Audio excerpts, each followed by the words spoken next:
el último encuentro estábamos hablando de la llegada del Imperio Romano a la tierra de Judea. Hablábamos de la finalización de lo que se va a llamar en su momento el reino de los Hasmoneos o el reino de los Macabeos. Y ahora vamos a entrar a ver lo que se llama el periodo netamente de la presencia romana en la tierra de Israel. Dijimos luego que entra en el año 63. Pompeyo se empieza aquí a darse un proceso por el cual durante décadas, la mayor parte de las veces tendremos aquí un gobierno títere de Roma o procuradores romanos. Uno de los periodos más interesantes dentro de esto son los años que gobernó aquí un personaje muy especial llamado Herodes. Herodes, que pertenecía en sus orígenes a una familia idumea que fue convertida al judaísmo por la fuerza en la época de Juan Hircano. Herodes, igual que sus hermanos, fue enviado a recibir educación en Roma, es decir, pertenece a una familia idumea de alto rango, de linaje, de dinero, y va a recibir su educación en Roma. He aquí que en el año 40 a.C. se lo va a decidir, va a ser decidido nombrarlo a Herodes tipo rey títere aquí, pero una rebelión de Matatías Antígono, que es el último representante de los Hasmoneos, va a hacer que hayan aquí rebeliones, y el gobierno de Herodes va a comenzar exactamente en el año 37 a.C. Cuando él va a estar gobernando, el que va a estar en Roma va a ser, digamos, el primer emperador, Octavius, también llamado Augusto. Herodes va a reinar desde el año 37 a.C. hasta el año 4 a.C. Herodes va a ser un personaje muy discutido dentro de lo que es la historiografía judía. En las fuentes judías lo van a llamar Herodes el idumeo o Herodes el malvado. En hebreo va a ser Hordus Aedomí o Hordus Arashá. En conceptos romanos, Herodes entró con el nombre de Herodes el Grande. Estamos hablando del mismo individuo. Esto no nos tiene que sorprender porque muchas veces en la historia sobre el mismo individuo tenemos versiones diversas. La pregunta es quién lo escribe. El que lo puso es una cosa, el que está sometido a él es otro. Herodes reinó durante, como decíamos, 33 años y él va a marcar, va a dejar su impronta en lo que es las construcciones en la tierra de Israel.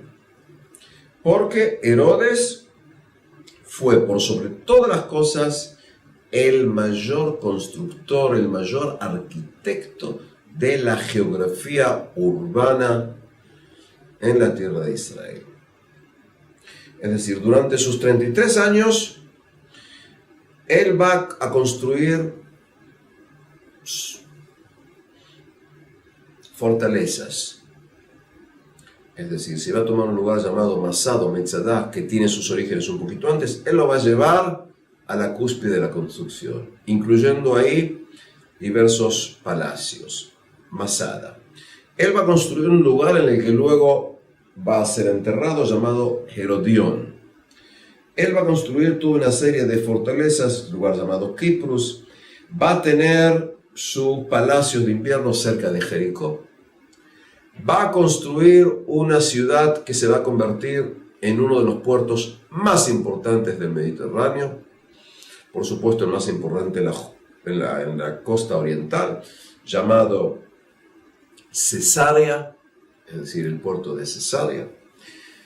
Va a llevar a la cúspide la realización de lo que se llama el segundo templo, porque durante varios años se dedican a remodelar, reedificar, ampliar todo lo que es el templo de Jerusalén. Tal es así que incluso las fuentes judías que son netamente negativas con respecto a Herodes van a decir el que no vio el templo de Jerusalén no vio nada bello en su vida. Es decir, el templo de Jerusalén llega a ser, por decir así, uno de los puntos cúlmines en las construcciones de Herodes aquí en la zona. En otras palabras, estamos hablando aquí de un individuo en cuya época hubo muchísimas construcciones. Se van a hacer partes de acueductos, se van a hacer piletas, es decir, estanques para poder tener agua. En su época hay una gran cantidad de trabajos. Y trabajos implica que la gente tiene lo que comer. La gente tiene razones para las cuales estar satisfechos. Es decir, en sus construcciones, él va también a traer aquí edificios con estilo netamente greco-romanos. Es decir, van a ver aquí grandes baños, se van a construir hipódromos, se van a construir teatros. Es decir, es el gran constructor por excelencia. Cuando tú hoy en día visitas lo que se llama el Muro de los Lamentos, ¿sí?, la parte que tienes ahí, lo que ha quedado del muro occidental y del muro sur, es básicamente construcciones herodianas.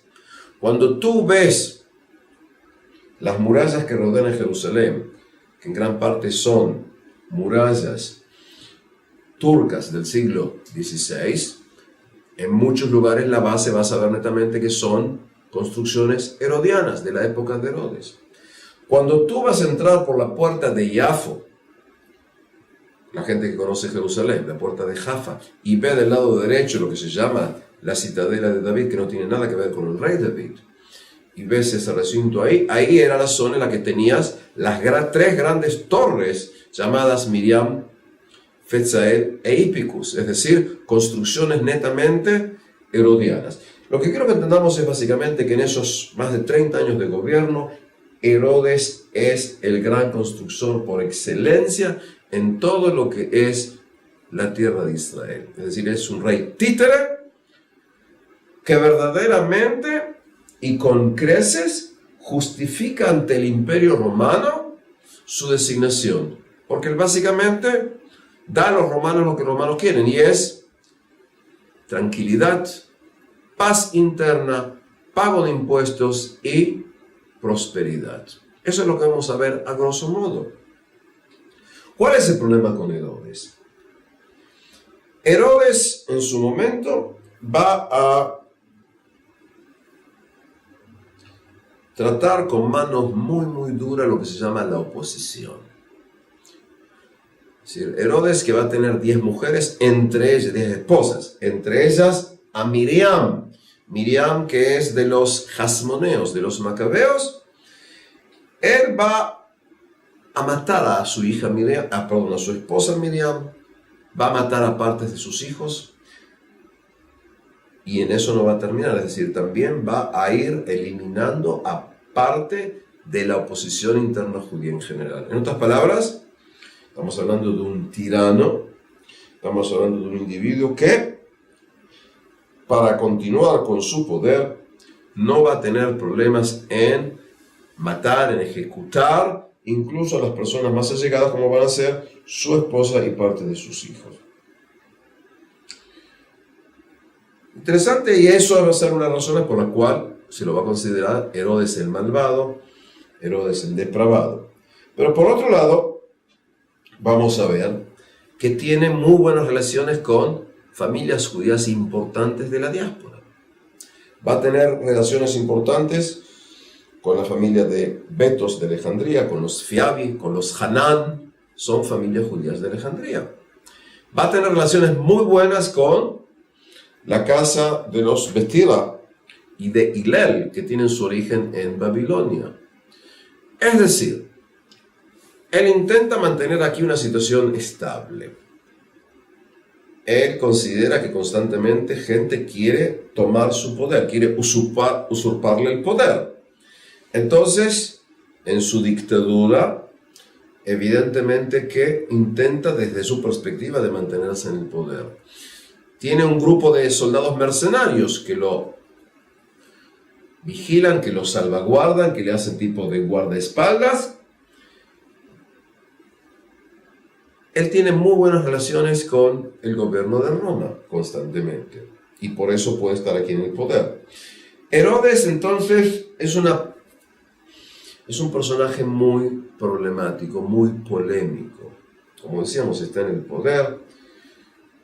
Pero en gran medida podemos decir que es uno de los grandes reyes aquí, justamente por lo que hablábamos de la cuestión de edificación, estabilidad, riqueza y prosperidad. Sin excusar su política interna, hay algo que tenemos que tomar en cuenta, y es que a lo largo de la historia, la mayoría absoluta de los gobernantes han sido, y en muchos casos son, hasta el día de hoy, absolutamente despóticos. Por supuesto que ningún presidente, ni primer ministro, ni rey, incluso en los regímenes más democráticos del siglo XXI, está contento cuando es criticado por los medios de difusión. Es decir, eso es lógico en toda la historia. Por supuesto, en esas épocas en que el rey es básicamente el que determina qué es lo que se debe hacer. Entonces estamos hablando de la época del rey Herodes. Para el mundo cristiano, Herodes es un personaje en el cual en su época nace Jesucristo. Según el relato del Nuevo Testamento, cuando los llamados magos o los astrólogos que vienen de Oriente, lo que luego en español se van a llamar los Reyes Magos, llegan aquí a Jerusalén y van a estar buscando, diciendo que nació el Mesías, que nació el Rey de los Judíos. Según el relato del Nuevo Testamento, y sobre todo estoy hablando en este momento específicamente de los relatos que tenemos al principio del Evangelio según Mateo, Herodes va a dar la orden de matar a todos los niños de menos de 2 años de la zona de Belén. Entonces Herodes es el que está relacionado con lo que se llama la matanza de los inocentes. Matanza que el mundo cristiano católico va a conmemorar el 28 de diciembre, en lo que se dice el Día de los Santos Inocentes, de los protomártires cristianos. Acá estamos en un problema, y es que a nivel histórico podríamos decir que eso es casi una creación mitológica posterior del mundo cristiano. ¿Por qué?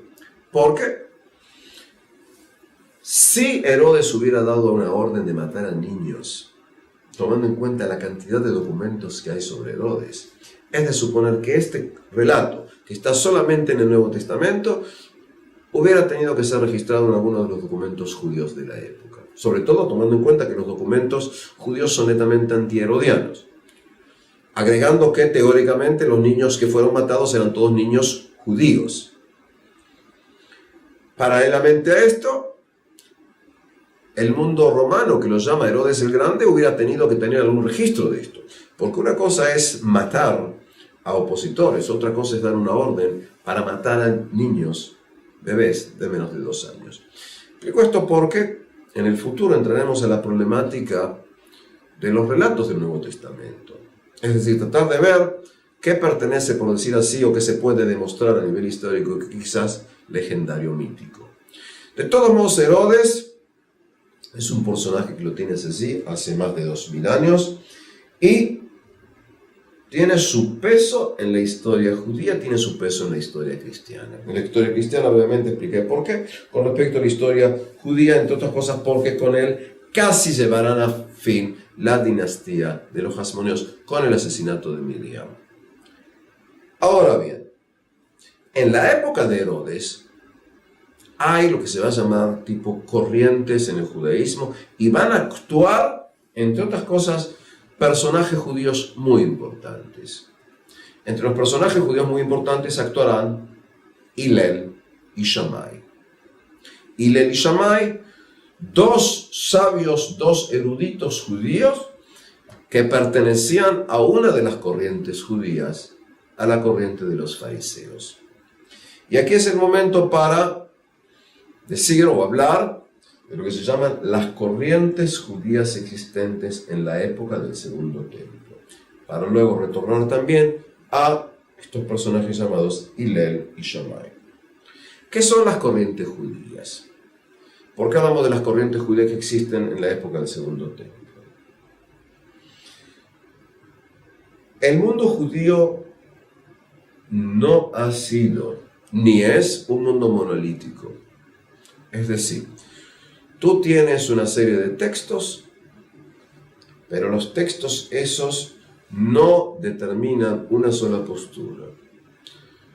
Algo que voy a hablar más adelante, es decir, tenemos que entender algo que a veces resulta muy difícil de entender al individuo que no vive dentro del mundo judío, y es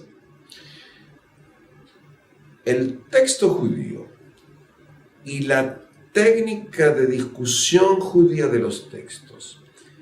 El mundo de la exégesis judío es más un mundo de divergencia, de polémica y de pensamiento libre que un mundo dogmático de una sola idea existente. En otras palabras, una de las características de los textos judíos de los que voy a hablar es que el principio, por decirlo así, sería la divergencia. Aunque suena tipo de chiste, es más o menos, no sé de qué se trata, pero me opongo. Uno de los chistes judíos más conocidos en la historia es que si hay dos judíos hay por lo menos tres ideas distintas. Es decir, esto que pasa a ser chiste, pienso que tiene base de realidad en las concepciones judías como se fueron desarrollando en la historia. No quiere decir que no se use, sobre todo en la Edad Media, en casos extremos, lo que se llama el jerem, es decir, anatema o excomunión. Eso es algo que vamos a hablar luego en otra oportunidad para entender cómo se debe una sociedad minoritaria que se considera en peligro marcar sus límites para poder seguir subsistiendo. Es decir, fariseos, vamos a decir distintos, saduceos, fariseos en ese orden. ¿Quiénes son y cómo los conocemos? Nosotros, cuando trabajamos en historia, no podemos afirmar en forma categórica algo sobre lo que tenemos documentación. Podemos ser lo suficientemente humildes como para decir, no sé, o esto es una teoría posible o imposible. Los saduceos y los fariseos son dos grupos judíos de los que nosotros empezamos a tener conocimiento en el siglo III a.C., es decir, 200 y tanto antes de Cristo.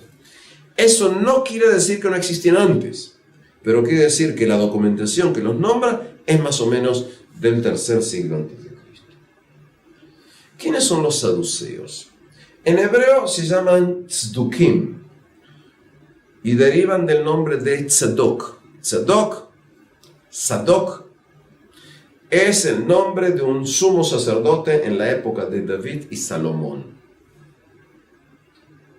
Es decir, que es un sumo sacerdote cuando se está, antes que se crea el templo y cuando se crea el templo. Estamos hablando entonces de sacerdotes que tienen un largo arraigo, una larga historia, un gran linaje. Es decir, que los tzdukim, en forma real o imaginaria, se consideran descendientes o alineados con este personaje. Es decir, es como hoy, si hoy en el siglo XXI queremos crear un partido político y si hablamos de un señor llamado Teodoro Herzl, creamos ahora el partido de los herzlianos, es decir, continuamos la línea de Herzl. Acá tenemos los saduceos que continúan la línea de Tzadok. Por eso dije, en forma real o imaginaria, los tzdukim son la corriente que representa una concepción religiosa política, basándose en que ellos son los verdaderos descendientes, verdaderos herederos de la concepción de Tzadok. ¿Quiénes son los tzdukim? Primeramente, todos los saduceos son sacerdotes. Son kohanim, lo que se llama. Recordemos que en conceptos judíos el pueblo de Israel se divide en tres grupos: Kohanim, Leviim e Israel, es decir, los sacerdotes, los levitas y los que son Israel. La mayoría absoluta de los judíos pertenecen a la tercera categoría, los llamados Israel, es decir, lo que se llama Israel el plano, el pueblo llano. Ahora, decíamos lo siguiente: todos los saduceos son sacerdotes, pero no todos los sacerdotes son saduceos. Esto no es un ejercicio de tipo psicométrico, simplemente es para entender. Todos los saduceos son sacerdotes, pero no todos los sacerdotes pertenecen a esta corriente de pensamiento. Es decir, que los saduceos son sacerdotes, pertenecen a un grupo aristocrático en función del linaje, pertenecen a un grupo oligárquico, es decir, un grupo minoritario. Pertenecen a una plutocracia, es decir, a gente de dinero que quiere que el dinero domine. Y muchísimos de ellos, por supuesto, participan en el ritual, en las ceremonias que se hacen en el templo, porque son sacerdotes. Esta gente es gente, sin excepción, gente ilustrada, es decir, conocen los textos judíos. Esta gente intenta imponer su idea en cómo se debe llevar el ritual, porque son sacerdotes, porque saben, porque pertenecen a esa oligarquía aristocrática que quiere manejar el pueblo. Y además son uno de los dos grupos que integran en forma constante el Sanedrín.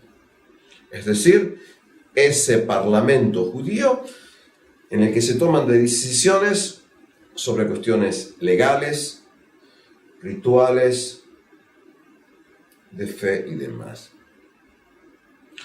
Un punto muy importante, importantísimo.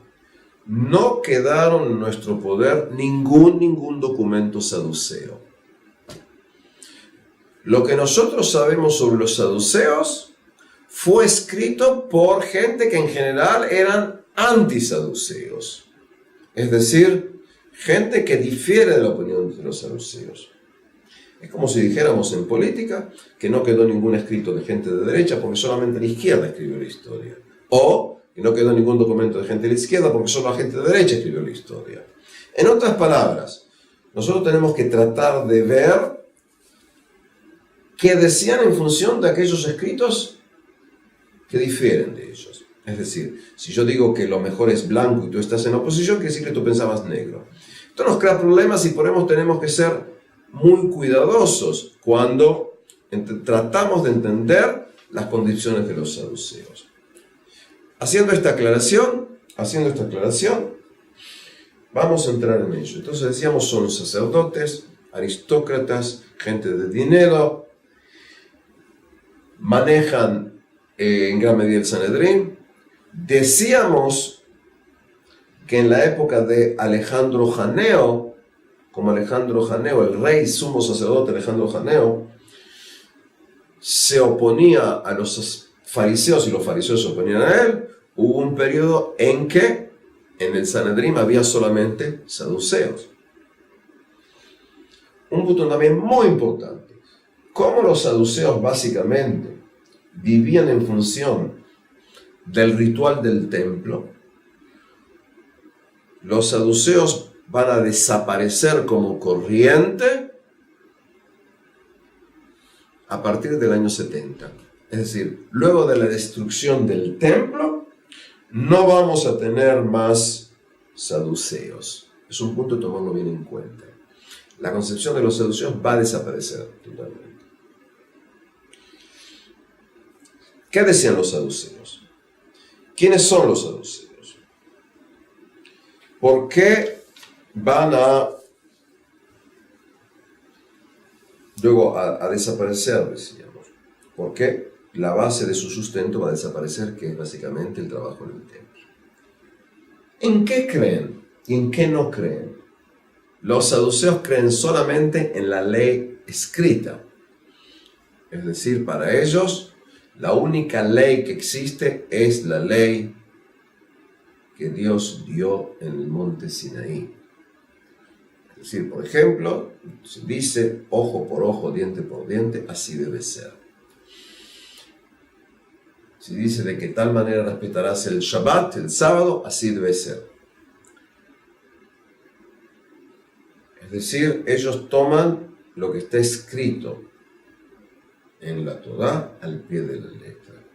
Dicho de esta manera, para ellos no existe lo que el mundo fariseo va a definir como la ley oral, la Torá Sheba'al Peh, la ley que luego fue desarrollándose, y eso vamos a explicar después. En otras palabras, si lo llevo a extremos, según la argumentación de los fariseos contra los saduceos, si dice ojo por ojo, diente por diente, y Menashe y Menahem fueron a un bosque y estaba talando un árbol. Y el filo del hacha sale del hacha, el cuchillo del hacha sale del hacha y le pega a alguien un ojo y le saca un ojo. A nivel de ley tienes que sacarle un ojo, porque es ojo por ojo y diente por diente. Es decir, tienes que cumplir lo que te han hecho, tú harás, sin entrar a determinados tipos de preguntas. Cuidado que esto es más o menos como los fariseos explicaron los saduceos. Es decir, que puede ser que sea así, puede ser que no sea así. Es decir, decíamos la ley escrita como está. Pero va más de esto. Para los saduceos, la única vida que existe es la vida que tenemos aquí y ahora. Es decir, el hombre vive 20, 30, 40, 80 años, lo que sea, y ahí terminó todo. En otras palabras, en la concepción saducea no existe el más allá. No existe el mundo venidero. No existe la idea de premio y castigo. No existe la idea de la resurrección. Tú me dirás, ¿pero son judíos? Sí, son judíos. Porque tenemos que tomar en cuenta que las ideas que recién acabo de negar son ideas que los fariseos van a desarrollar en función de una interpretación de los textos de las Escrituras. Sobre todo los textos de los profetas. Es decir, que tenemos acá un grupo que determina su postura, que determina a nivel ritual qué se debe hacer o no.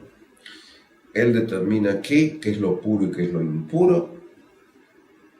Y este es un grupo que en gran medida, podemos decir, está casi desconectado de lo que es la masa del pueblo. En gran medida, los saduceos no tienen una relación constante con el pueblo de Israel.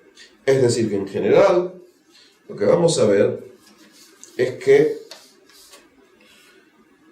es una clase, por eso que está separada, que está cortada, con características aristocráticas y demás. Ahora, ¿qué ocurre entonces con esta gente? Ellos van a desaparecer porque parte de sus riquezas estaba relacionado con la contribución de los judíos para mantener el templo. Cuando hablemos de la gran rebelión, parte de los líderes también van a ser saduceos. Eso lo veremos más adelante. El otro grupo era el grupo llamado los fariseos. En hebreo se llaman prushim. Y la etimología de esto está de esta manera. Es decir, desde el punto de vista de los saduceos, esta gente es gente que se desviaron del camino, que salieron del camino, que abandonan a la gente. Y por eso usan la forma de decir en porshim me'atzibur. Es como que se desvían o abandonan al público, a la gente. Es decir, tiene una connotación negativa. Los fariseos toman la palabra prushim, tomando el juego de las raíces, y dicen, nosotros nos llamamos prushim porque nosotros nos damos perushim, nosotros damos explicaciones al texto. No tomamos el texto en su forma literal, sino que lo explicamos más allá de eso. En otras palabras, el término desde el punto de vista judío de los saduceos era un insulto. Para los fariseos mismos era algo positivo. Y acá quiero explicar algo haciendo un paréntesis. En todos los idiomas europeos, sin excepción, la palabra fariseo tiene características negativas. Cuando tú buscas en un diccionario en ruso, en español, en inglés o en alemán, la palabra fariseo, farisei, farisei, etc., lo que vas a ver básicamente es sinónimo de hipócrita. ¿Por qué? Porque en el Nuevo Testamento Jesús, sobre el que voy a explicar que desde la mayor parte de los pensadores pertenecía, estaba relacionado al grupo de los fariseos, el mismo, la utilización de la palabra fariseo va a tener una connotación negativa y de ahí esta palabra va a ser peyorativa. Eso está hablando de cómo un término cambia en función de su contexto semántico ideológico. Esto a nivel de paréntesis. Pero el judaísmo básicamente es una creación farisaica. Fíjense hasta dónde este término puede ser contradictorio cuando habla hoy en día un judío con un cristiano utilizando la misma palabra, fariseos de aquí y de allá. Cierro el paréntesis. ¿Quiénes son los fariseos? También sobre los fariseos sabemos en documentos más o menos a partir del tercer siglo a.C.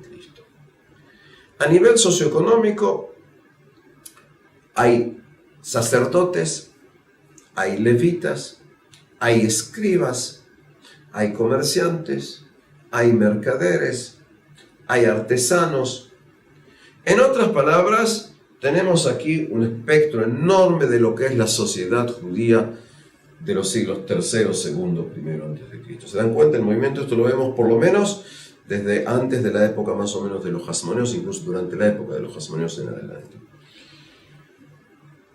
Es decir, socioeconómicamente hablando, es lo que llamaríamos a grosso modo una clase media, media para abajo, lo que no implica que haya algún que otro individuo de dinero.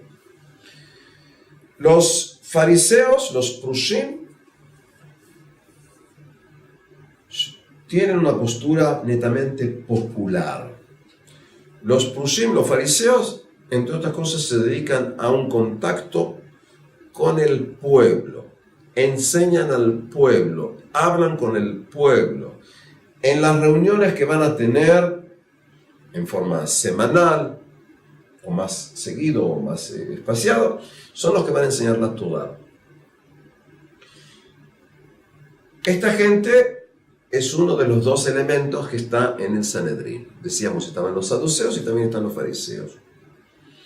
Esta gente está, entre otras cosas, la gente que criticaba en su momento a Alejandro Janeo. Porque hay una concepción determinada de cómo se debe cuidar la Torá. Pero lo que es más importante en esto es que la concepción farisea, que en definitiva va a ser la concepción farisaica, rabínica, talmúdica, que nos llega hasta el día de hoy, va a salir del supuesto, de la creencia,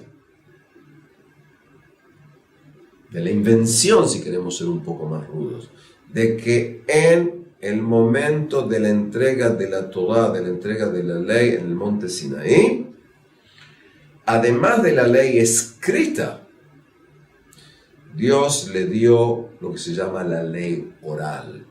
Y la ley oral la va a transmitir Moisés, luego a los, digamos, de generación en generación, de los sabios de Israel. Y de esta manera, lo que se llama la ley oral, en hebreo la Torah Shebe'al Peh, es, por decir así, una herramienta que Dios le dio al hombre para que pueda ir interpretando y desarrollando la ley escrita. En otras palabras, como si Dios le hubiera dado al hombre una pequeña llave, puedes llamarlo intelecto, posibilidad de discernimiento, posibilidad de análisis, para ser socio de Dios en la cuestión de la ley y para que cada uno de estos grandes sabios pueda interpretar, reinterpretar, utilizar la ley escrita también en función de la realidad del momento. Quiero que entendamos que también en el siglo XIX, en el siglo XX, en el siglo XXI, ¿sí?, cuando tú hablas de las diversas corrientes en el mundo judío, vas a entender que los judíos que discuten entre ellos hacen preguntas con respecto a cómo se debe interpretar la ley en el mundo moderno. Es uno de los grandes cambios que se dio en el mundo, en el siglo XVIII con el movimiento jasídico, en el siglo XIX con los movimientos de cambio que lleva, grosso modo, a lo que hoy son el movimiento reformista, conservador y demás. Pero eso es algo después. Pero quiero que entendamos que acá tienes un principio básico y por eso hablaba de la idea de la discusión entre el mundo judío sobre el mismo texto.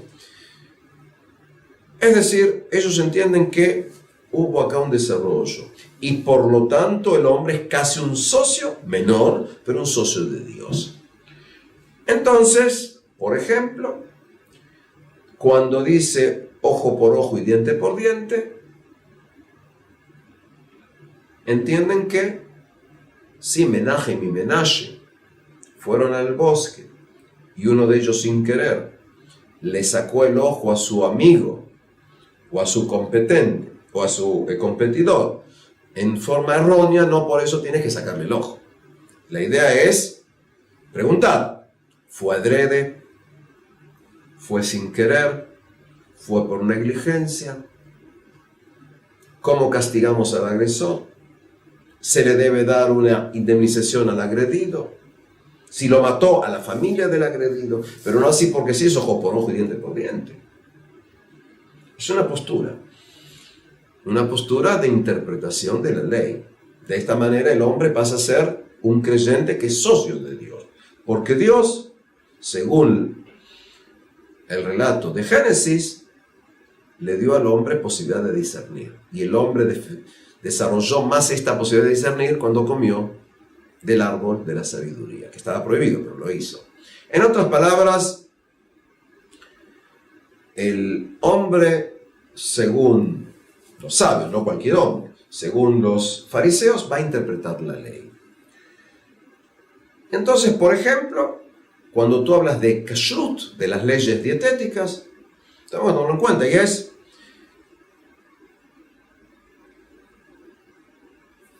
varias veces se menciona la prohibición de no mezclarás la carne del cabrito con la leche de su madre. Ahora,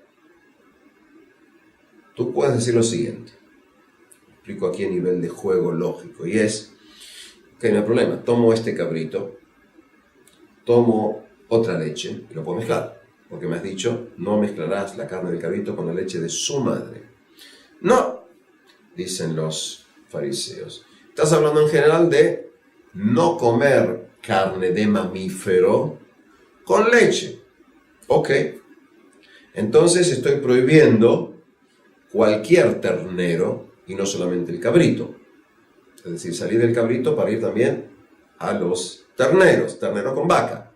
Y también será cabrito con leche de vaca, aunque pertenezcan, digamos, por supuesto, a otro tipo de animales. Es decir, que voy ampliando, voy desarrollando una concepción. Quiero que entendamos algo, y es, luego de la destrucción del segundo templo, y cuando ya estamos en la época de Yavne, los fariseos, que van a ser el único grupo que va a quedar, van a ampliar esta prohibición. Por ejemplo, van a prohibir comer carne de aves con productos lácteos. Tú me dirás, pero las aves no son mamíferos, nacen en huevos. Tienes razón. Pero la idea es aquí ampliar por dos razones. Para evitar errores, porque sin querer puedo preparar eso, y por el que dirán, es decir, el individuo que entra a mi casa tiene que saber que yo también cuido kashrut. Si estoy haciendo lo que modernamente se llama un tipo milanesa, no sabe si estoy comiendo carne vacuna o carne de pollo. Es decir, eso va a ser una prohibición según la postura del Talmud y no según la postura de la Torá, y eso vamos a explicar después. Es decir, los fariseos están desarrollando la ley. Los fariseos van a explicar, por ejemplo, que las festividades tienen más significado que en su original. Por ejemplo, tenemos una festividad que en la Torá tiene dos nombres. Se llama Chag HaShavuot y Chag HaBikurim. Es decir, fiesta de las semanas y fiesta de las primicias, de los primeros frutos. El mundo de los fariseos le va a dar a esta fiesta un tercer nombre. Chag Matan Torah. Fiesta de la entrega de la Torah, de la ley. Porque según ellos, fue en esta festividad, fue en este momento, en la fiesta de las semanas, en la fiesta de las primicias, en que tuvo lugar la entrega de la Torah. Cierto, en ningún lugar se dice que fue en el mismo evento. Evidentemente, en el mundo de la Torah tuvo lugar la entrega de la ley, pero no te dice cuándo. Es decir, que van agregando, van desarrollando. Bueno, otro ejemplo más. En la concepción bíblica, el año empieza en el mes de Nisan, en el mes que se conmemora Pesaj. Y el séptimo mes dice, entre otras cosas, y el primer día del séptimo mes, ¿sí?, lo conmemorarás con tocar trompetas y demás. Lo interesante es que el séptimo mes, que luego se va a llamar Tishrei, por influencia de los meses babilónicos, va a ser el mes que el mundo judío va a determinar por los fariseos, que es cuando comienza el año judío. Es decir, el año judío, según la Torá, empieza en la fiesta de Pesaj. Luego, el mundo judío va a empezar, por influencia de los fariseos, en el mes de Tishrei, en el séptimo mes. Es decir, el séptimo pasó a ser primero. Estamos hablando acá de concepciones del mundo fariseo. Pero va más ahí. El mundo fariseo es el mundo que va a desarrollar la idea del mundo venidero, del mundo del más allá. Entonces hay premio y castigo. Y entonces va a haber resurrección de los muertos. Tú me dirás, pero esto no es un pensamiento judío que existía antes. La respuesta mía es, no sabemos exactamente. Es decir, y por eso la discusión entre los dos grupos. Es decir, cuando tú tomas la visión de Ezequiel de los huesos secos, y esos huesos toman forma, tú puedes decir por lo menos tres cosas. Por lo menos tres. Una es simplemente un ejemplo, una paradoja. Tú y yo sabemos que los esqueletos no pueden volver a estar vivos. Es un ejemplo. Simplemente un ejemplo. Una parábola, digamos. Posibilidad 1. Posibilidad 2. También es un ejemplo, una parábola, para fortalecer el ánimo de los judíos que están exiliados en Babilonia. Cuando la idea es, así como tú ves este esqueleto que vuelve a resucitar, así será cuando el pueblo de Israel regrese a su tierra. Estás hablando de una cuestión alegórica. Tercer postura, y va a ser la postura de los fariseos, ese es un claro mensaje del futuro resucitar de los muertos. Pero esto es una cuestión de interpretación. O, por ejemplo, cuando Isaías habla de que en el futuro pastarán los lobos con los corderos y demás, tienes dos posibilidades. Una, tomar como un ejemplo. Dos, tomarlo como algo real. Aquí viene la disputa. Aquí viene la discusión. Y cómo tú tomas diversos ejemplos y elementos. Vamos a decir lo siguiente. Vamos a poner aquí una teórica discusión entre un saduceo y un fariseo. Digamos que yo, Pinjas, ahora, ¿sí?, me divido en dos, por decir así. Y hay una disputa entre estos dos individuos. El saduceo le dice al fariseo, ¿por qué inventan cosas? Y el fariseo le dice al saduceo, nosotros no estamos inventando nada. El saduceo le dice, pero hombre, escucha, tú estás acá enseñando que hay un mundo venidero, que hay un mundo del más allá. Y el fariseo le dice, sí, porque eso más o menos está escrito. Y el saduceo le dice, perdón, ¿dónde está escrito? En forma clara. Y fíjate, le va a decir lo que dice Ezequiel. Le dice, pero Ezequiel no dice que va a haber una resurrección real. Está dando un ejemplo. Le dice, ¿pero cómo? Le dice el fariseo al saduceo. ¿Y tú no crees en eso? Le dice, en la resurrección del alma, por supuesto, dice el saduceo que no puedo creer. Le dice, ¿por qué? Porque el alma muere junto con el hombre. El fariseo está todo trastornado, está todo choqueado. Le dice, ¿pero cómo es eso? Y le dice al saduceo, fíjate lo siguiente. Dice, ¿dónde reside el alma, lo que se dice en hebreo, nefesh, según el Pentateuco? Y el fariseo conoce el texto y le dice, Entonces le agrega el saduceo, le dice, fíjate, ¿por qué está prohibido consumir sangre? Entonces le dice el fariseo con eso el texto, le dice, sí, porque tienes ahí Adam wa nefesh va nefesh wa Adam, es decir, según el relato literal, ¿sí?, está prohibido consumir sangre porque la sangre es el alma. Y el saduceo le dice, dime lo siguiente, cuando Caín mató a Abel, ¿qué dice el texto de Génesis? Y dice, ¿sí?, la sangre de tu hermano grita desde la tierra. Es decir, la sangre grita porque el alma grita. En otras palabras, le dice el saduceo al fariseo, cuando un hombre muere, muere y terminó la historia. No hay un mundo venidero, ese es un invento tuyo. El fariseo le dice al saduceo, pero mira, hombre, fíjate que, ¿y qué harás entonces tú con eso de que, como se va a decir en hebreo, ¿sí?, Rasha betov lo betzadik barralo? Es decir, ¿qué harás tú con eso de que el impío, el malvado, tiene una buena vida y el justo, el piadoso, vive muy mal? Porque no tiene a veces dinero. Le dice el saduceo al fariseo, este es tu problema. Tú te haces una pregunta que cómo permite Dios que haya ricos y malvados que lo viven muy bien y hay piadosos, justos que viven muy mal. Tú estás preguntando dónde está la justicia divina. Eso, exactamente, dice el fariseo al saduceo. El saduceo le dice, no sé, pero eso no me va a llevar a inventar respuestas como tú estás llevando. En otras palabras, hay discusión.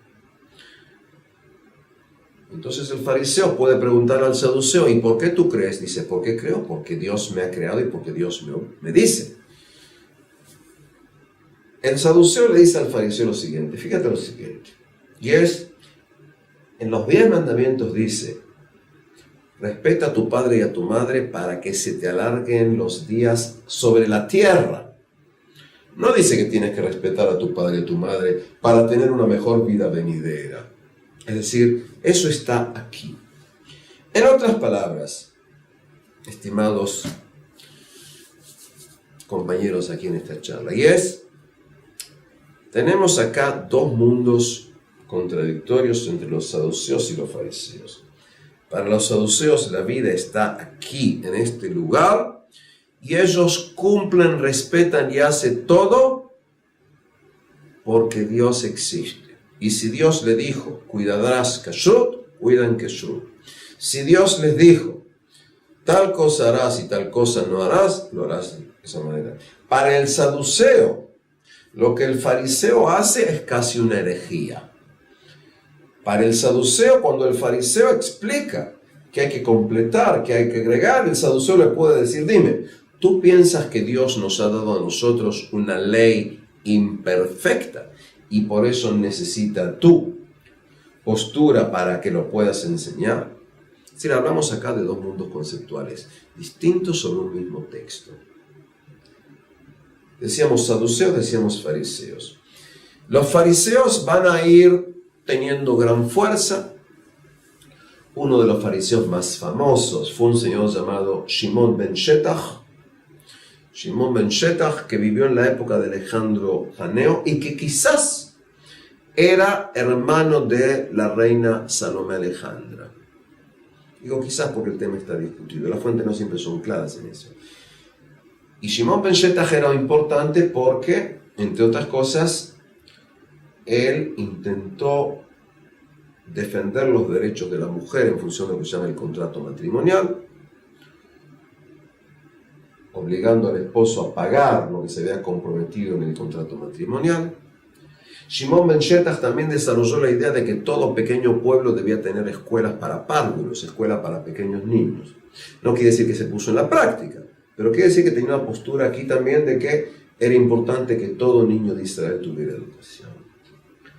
Entrando al siglo I a.C., en la época de Herodes, vemos dos personajes muy importantes, Hillel y Shammai.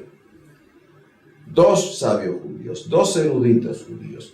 Hillel vino de Babilonia.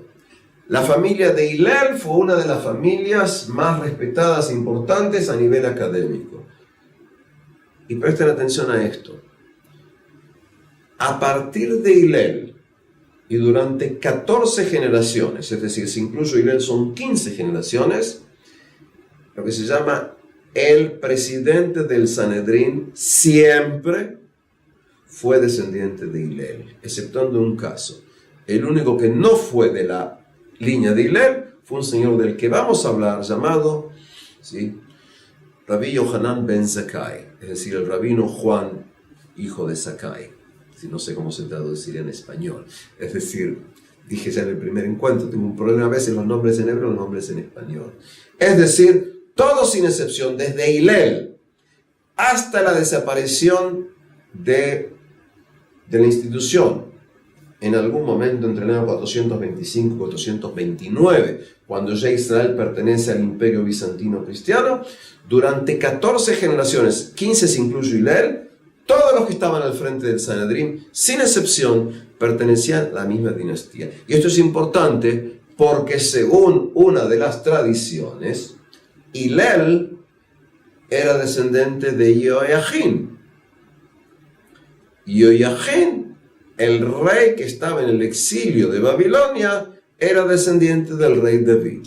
En otras palabras, si tú quieres tratar de entender en gran medida el mundo judío, tienes que entender la importancia y el peso de la dinastía davídica.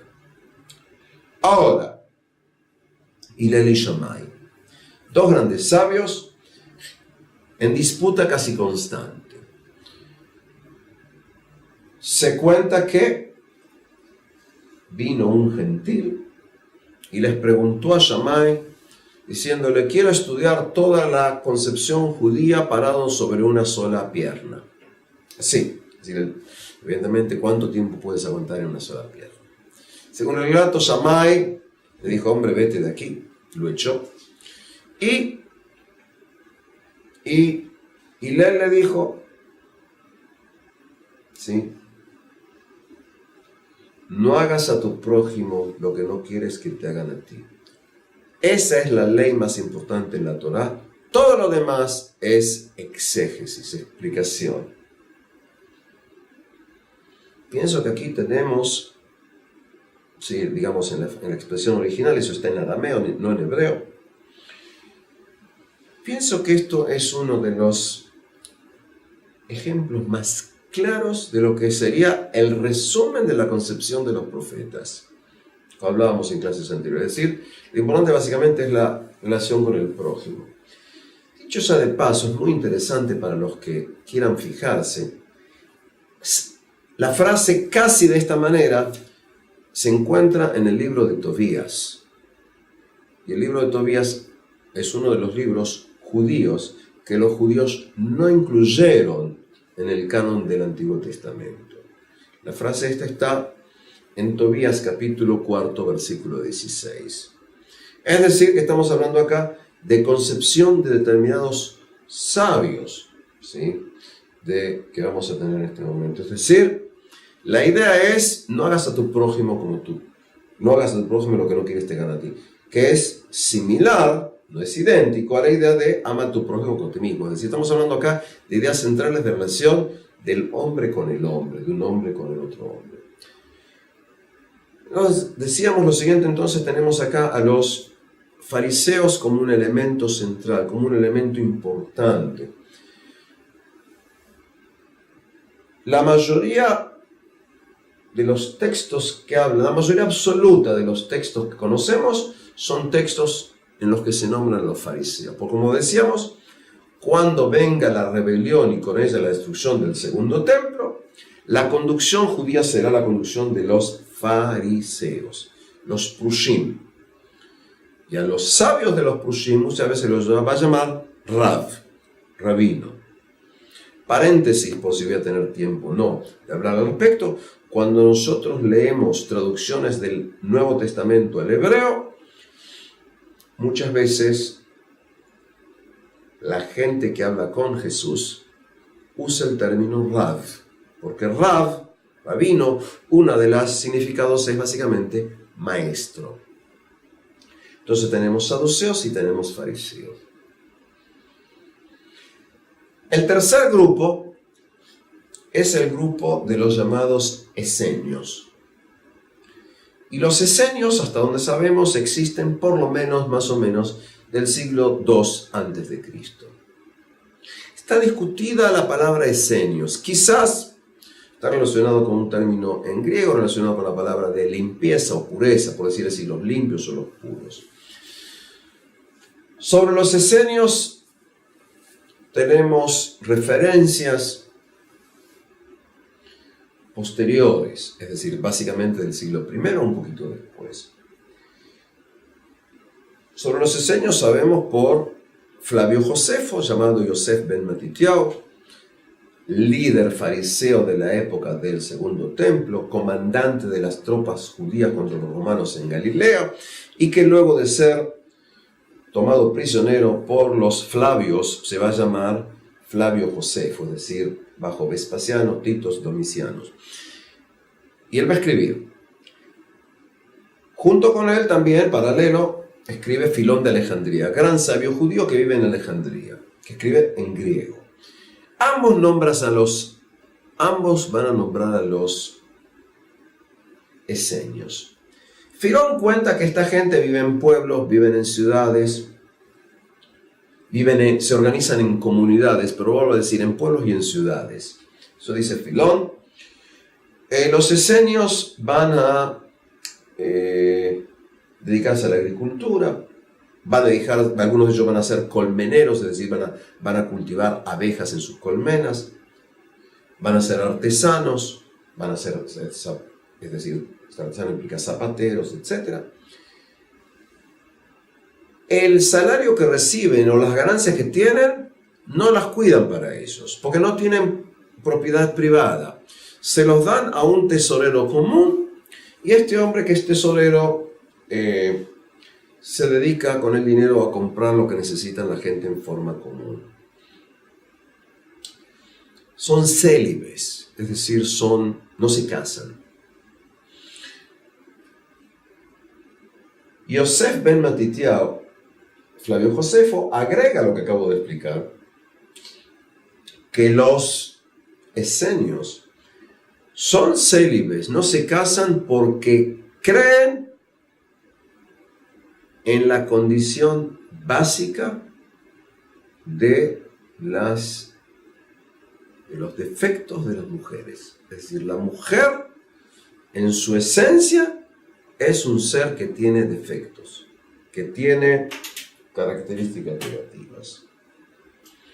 Y además, escribe Flavio Josefo, que los esenios creen en forma absoluta en la predestinación. Lo interesante es que ninguno de ellos habla de que viven en el desierto. Los que sí dicen que los esenios viven en el desierto, cerca del Mar Muerto, son autores no judíos. Por ejemplo, el historiador Plinio. Por ejemplo, el historiador Dion Crisóstomo. No confundir, por favor, Dion Crisóstomo con Juan Crisóstomo, es decir, un santo posterior de la iglesia. Es decir, tanto Plinio como Dion Crisóstomo dicen que sí viven en el desierto. Esto es interesante por lo que luego vamos a ver, y es donde vivían, quiénes eran, los rollos del Mar Muerto, etc. De todos modos, los esenios que tenían grandes concepciones con respecto a lo que se llama la pureza, van a desaparecer también con la época de la Gran Revuelta, con la desaparición del templo. Ahora bien, ¿qué más sabemos de los esenios? La gran revolución con respecto a quiénes son los esenios tiene lugar en el mundo de la investigación a partir de 1947. Para ser más exacto, el 29 de noviembre de 1947, como una de esas tantas casualidades en la historia, un señor llamado Sukenik, arqueólogo y epígrafo, viaja a tener un encuentro en la ciudad de Belén porque le dicen que se han encontrado unos rollos raros, antiguos. Este hombre llega ahí y para su gran sorpresa, dicho sea paso, 29 de abril de 1947 es cuando las Naciones Unidas se decide que van a ser un Estado judío y un Estado árabe en la zona de Palestina, la zona del mandato británico. Eso como paréntesis. Este hombre va y llegando ahí empieza a ver una serie de pergaminos, una serie de escritos que se da cuenta que son antiquísimos.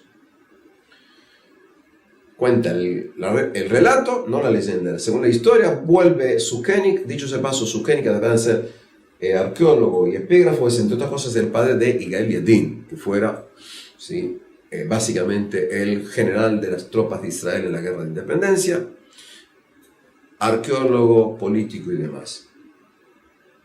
Puedo agregar algo personal, tuve el honor de ser uno de sus alumnos del profesor Yigael Yadin.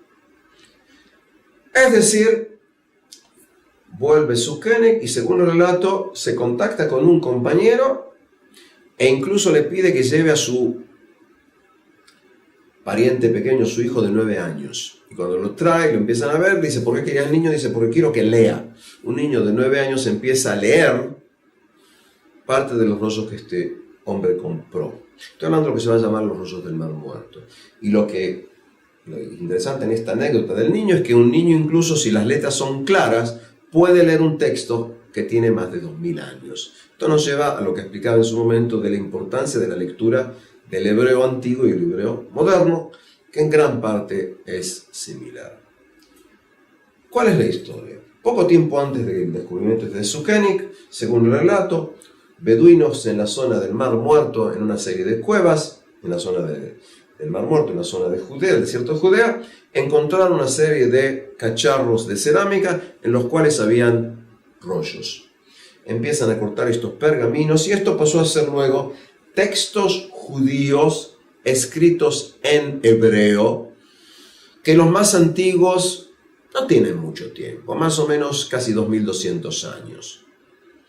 Es decir, quiero que entendamos aquí que estamos hablando aquí de los textos más antiguos en lengua original que tenemos de textos de la Biblia. Además de la existencia de textos judíos que no entraron en la Biblia, que son de la misma época. Los textos son más o menos del siglo II o primero antes de la era común. Es decir, más o menos, si no son 2200, son más o menos 2100 y un poquito más. Estamos hablando acá de una revolución a nivel mundial. Y la pregunta es, ¿qué se encuentran en estos textos? ¿Qué se encuentra aquí? ¿Cuál es el mensaje de todo esto? ¿Cuál es la importancia de este descubrimiento? Eso lo continuaremos en la próxima clase.